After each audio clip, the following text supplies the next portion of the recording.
자, 다들 퇴근길이시거나 늦은 밤이실 텐데 뻔한 시황 얘기나 교과서 같은 거시경제 요약은 과감히 걷어내겠습니다. 진짜 돈 냄새 나는 본론으로 바로 들어가 보죠. 지금 대다수의 개인 투자자들이 매일 아침 눈 뜨자마자 나스닥 지수나 쳐다보고 있는 사이 글로벌 자본시장의 판도는 수면 아래서 이미 완전히 뒤집혔습니다. 23년간 글로벌 헤지펀드에서 깨지고 구르면서 매크로 바닥을 겪어본 제 컨트의 시각으로 볼 때 2026년은 전혀 새로운 글로벌 체제, 즉 뉴 레짐으로 진입하는 원년입니다. 오늘 이 분석을 통해 여러분이 그동안 놓치고 있었던 수면 아래 진짜 돈의 흐름과 구조적 변화를 차가운 데이터로 낱낱이 파헤쳐 드리겠습니다. 맥주 한 캔 준비하셨죠? 바로 시작합니다. 화면에 보이는 숫자 57%. 이 숫자가 뭘 의미하는지 감이 오시나요? 글로벌 외환보유고에서 절대 권력을 쥐고 있던 미국 달러의 비중이 조용히, 아주 조용히 57% 수준까지 추락했다는 뜻입니다. 여기서 우리가 진짜 소름 돋아야 할 포인트는요, 전 세계적인 지정학적 분열과 미국의 감당 안 되는 거대한 재정 적자가 맞물리면서 영원할 것 같던 달러의 독점적 지위가 점진적으로 해체되고 있다는 팩트입니다. 달러가 받는 이 구조적인 약세 압력, 바로 이것이 2026년과 2027년 신흥국 자산의 거대한 슈퍼사이클을 밀어올리는 가장 근본적이고 강력한 방아쇠가 될 겁니다. 여기서 잠깐 여러분의 뼈를 때리는 팩트 폭행 질문 하나 던져보겠습니다. 솔직히 가슴에 손을 얹고 생각해보세요. 혹시 아직도 이제 중국 주식 좀 살까? 아니야, 대세는 인도지 하면서 1차원적인 국가 간 지리적 배팅만 하고 계신가요? 냉정하게 말씀드릴게요. 그건 포커판에서 내 카드는 안 보고 앞사람 넥타이 색깔만 뚫어져라 분석하고 있는 꼴입니다. 지금 시장은 완전히 철저하게 섹터 중심으로 돌아가고 있습니다. 국가라는 껍데기 이름표보다 그 나라가 지금 어떤 산업 생태계를 꽉 쥐고 있느냐가 승패를 가르는 세상에 오신 걸 환영합니다. 그렇다면 도대체 어떤 섹터가 지금 시장의 멱살을 잡고 끌고 가고 있을까요? 2026년을 관통하는 3대 메가 트렌드 데이터는 명확하게 이 세 가지를 가리킵니다. 폭발적인 AI 인프라 확장, 각국의 생존이 걸린 에너지 안보, 그리고 무식하게 늘어나는 국방 지출입니다. 이 세 가지 거대한 매크로의 힘이 합쳐지면서 2009년 금융위기 이후 가장 강력하고 거대한 자본재 및 설비 투자 사이클, 즉 캐펙 사이클이 터지고 있습니다. 이 과정에서 진짜 유례없는 규모의 자본이 어디로 가고 있냐? 바로 제조와 자본재의 압도적 강점을 가진 아시아 국가들의 공급망 속으로 블랙홀처럼 빨려 들어가고 있는 겁니다. 자, 제 말이 맞는지 차가운 컨트 데이터로 바로 증명해 보겠습니다. 지금 신흥국, EM이, 선진국 DM을 주당 순이익, 즉 EPS 성장률에서 압도적으로 짓누르고 있다는 이 차트를 보셔야 합니다. 매출액 선정 규모만 놓고 보면 선진국이 비슷하거나 살짝 앞설지도 몰라요. 근데 진짜 돈을 버는 건 마진이잖아요?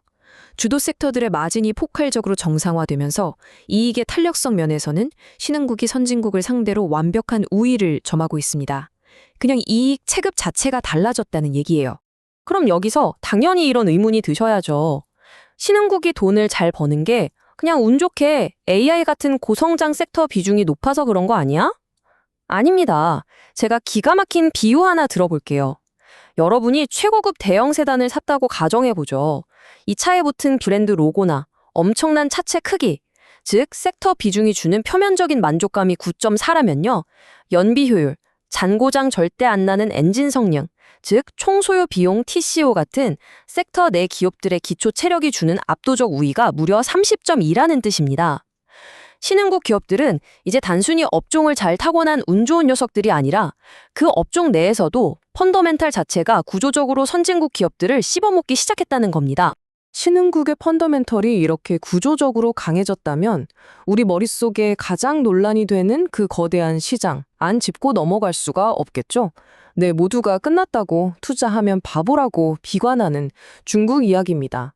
맞아요. 중국 경제는 지난 5년간 부동산 붕괴에 극단적인 디레버리징까지 그야말로 피말리는 악몽을 겪었습니다.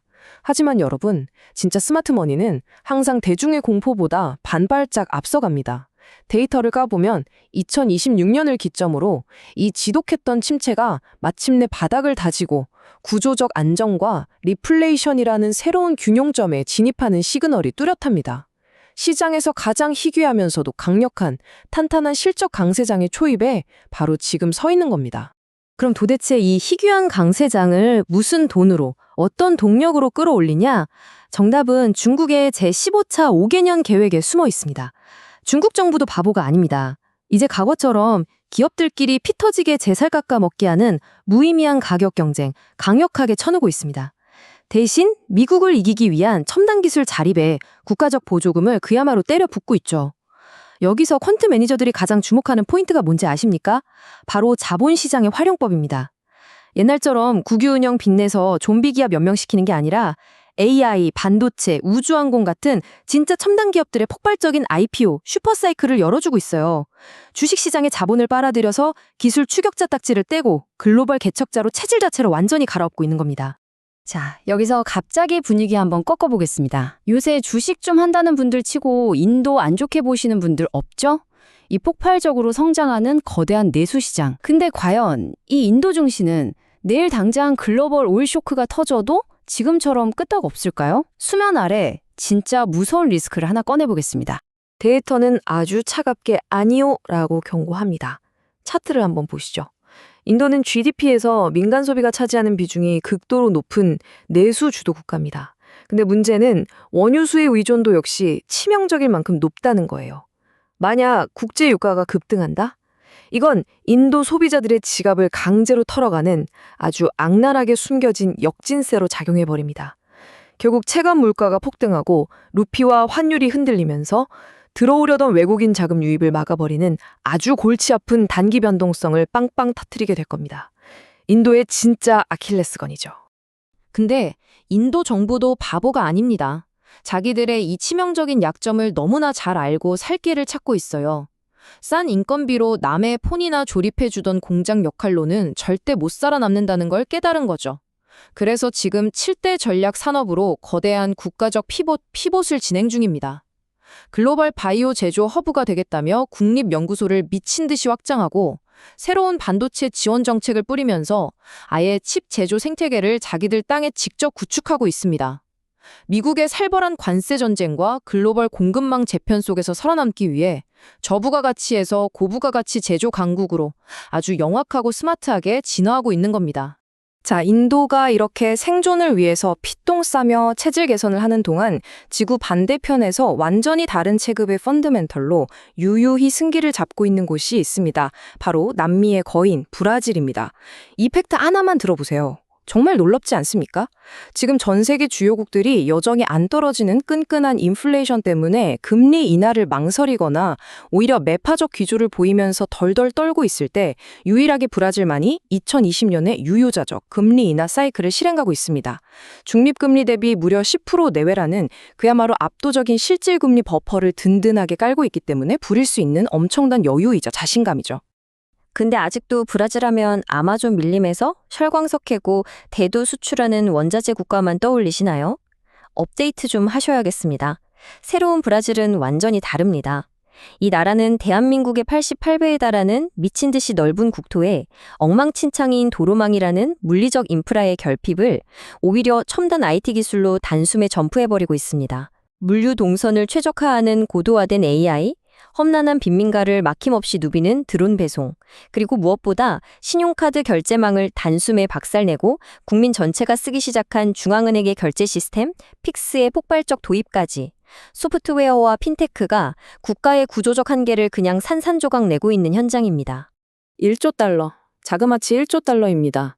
이 엄청난 숫자가 대만의 2026년 예상 GDP 규모입니다. 매일같이 뉴스 틀면 중국이 침공한다 어쩐다, 양안 관계 지정학적 노이즈가 헤드라인을 도배하지만 정작 대만 증시는 그런 소름에 콧방귀를 뀌며 구조적 강세를 뽐내고 있습니다. 이유가 뭘까요? 칩 설계부터 패키징, 그리고 서버 조립까지 AI 밸류체인의 A부터 Z를 전반적으로 아우르는 대만의 이른바 풀스택 제조 생태계는 적어도 당분간 전 세계 그 어떤 국가도 심지어 미국조차도 완벽히 대체할 수 없는 철옹성이기 때문입니다. 대체 불가능성, 이게 주식시장에선 최고의 프리미엄이죠. 자, 지금까지 전 세계를 돌며 흩어져 있던 이 묵직한 퍼즐 조각들을 제23년차 실전 포트폴리오 매니저의 뷰로 하나의 전략 매트릭스로 꽂아 넣어 보겠습니다. 철저하게 공급망의 현실과 퀀트 데이터에 기반한 국가별 투자 우선순위입니다. 오랜 침체를 뚫고 마침내 실적 강세장에 진입한 중국을 1순위 비중 확대 오버웨이트로 깔고 대체 불가능한 AI 슈퍼사이클에 올라탄 대만을 2순위, 든든한 실질금리를 바탕으로 금리 인하 사이클을 타는 브라질을 3순위로 둡니다. 반면 인도는 장기적인 체질 개선 스토리는 매력적이지만 고유가라는 단기 노이즈와 밸류에이션 부담을 감안해 일단 중립, 뉴트럴 포지션으로 속도를 조절하는 게 맞습니다. 근데 여러분, 제가 초반에 말씀드렸죠. 지금은 지리의 시대가 아니라 섹터의 시대라고요. 사실 방금 보여드린 저 국가별 배분 매트릭스는 대중을 위한 일종의 눈속임에 불과합니다. 진짜 수면 아래서 기관들이 알파 수익을 창출하는 액티브 예산의 핵심 12%는 국가가 아니라 철저하게 이 네 가지 섹터에 꽂혀 있습니다. IT 하드웨어, 소재, 반도체, 그리고 자본재. 이 특정 고성장, 고마진 주도 업종들에 집중적으로 베팅하는 겁니다. 결국 우리가 본 국가 비중의 변화는 이 핵심 주도 섹터들을 그 나라가 얼마나 많이 들고 있느냐에 따라 아주 자연스럽게 도출된 꼬리표 같은 결과일 뿐입니다. 몸통은 섹터입니다. 자, 여기까지 들으면 당장 내일 몰빵하셔야 할 것 같죠? 하지만 산전수전 다 겪은 시니어 매니저는 아무리 눈앞의 장이 환상적으로 좋아 보여도 건물에 들어설 때 무조건 비상구 위치부터 확인합니다. 2027년까지 우리가 확률적으로 눈에 불을 켜고 경계해야 할 베어마켓 트리거 3가지 짚어드립니다. 첫째, 중동 에너지 쇼크가 예상보다 길어져서 앞서 말한 인도 같은 신흥국들의 재정을 완전히 파탄내는 경우. 둘째, 미국의 무역 관세 압박이 통제 불가능한 극단으로 치닫는 경우. 셋째, 내수 침체에서 간신히 탈출한 중국이 밀어내기 수출로 전 세계에 오히려 인플레이션을 수출해버리는 시나리오. 발생 확률은 낮아도 터지면 치명적이니 여러분의 대시보드에 반드시 띄워두고 매일 모니터링 하셔야 합니다. 오늘의 깊고 긴 분석을 마무리하면서 제가 이 바닥에서 배운 가장 중요한 원칙을 말씀드리고 싶습니다. 주식시장은 점쟁이들 모여서 내일 지수가 오를지 내릴지 신의 영역인 예측을 하는 곳이 아닙니다. 철저한 퀀트 데이터와 글로벌 공급망 논리에 입각해서 매 순간 베팅 사이즈를 조절하는 극도로 이성적인 확률적 대응의 무대입니다. 2026년 지금 눈앞에 펼쳐지는 이 새로운 체제에서 살아남고 압도적으로 승리하시려면 막연한 희망회로나 감정적인 짐작은 쓰레기통에 버리십시오. 오직 데이터가 가리키는 냉혹한 팩트, 그곳에만 여러분의 소중한 자본을 베팅하셔야 합니다. 다음 분석에서는 여러분의 집단 지성과 의견을 데이터로 치밀하게 해부해보는 시간을 갖겠습니다. 오늘 제가 쏟아낸 방대한 매크로 이슈나 섹터 전략, 혹은 마지막에 짚어드린 등골 서늘한 베어마켓 트리거들 중에서 여러분을 가장 소름 돋게 만들었거나 혹은 가장 말이 안 된다고 생각하는 리스크는 무엇이었나요? 댓글로 여러분의 날카롭고 과감한 시각을 남겨주십시오. 전부 읽어보고 다음 브리핑의 핵심 데이터로 삼겠습니다. 오늘 수고 많으셨습니다. 다음 시간에 뵙겠습니다. 다음 분석에서는 여러분의 집단 지성과 의견을 데이터로 치밀하게 해부해보는 시간을 갖겠습니다. 오늘 제가 쏟아낸 방대한 매크로 이슈나 섹터 전략, 혹은 마지막에 짚어드린 등골 서늘한 베어마켓 트리거들 중에서 여러분을 가장 소름 돋게 만들었거나 혹은 가장 말이 안 된다고 생각하는 리스크는 무엇이었나요? 댓글로 여러분의 날카롭고 과감한 시각을 남겨주십시오. 전부 읽어보고 다음 브리핑의 핵심 데이터로 삼겠습니다. 오늘 수고 많으셨습니다. 다음 시간에 뵙겠습니다.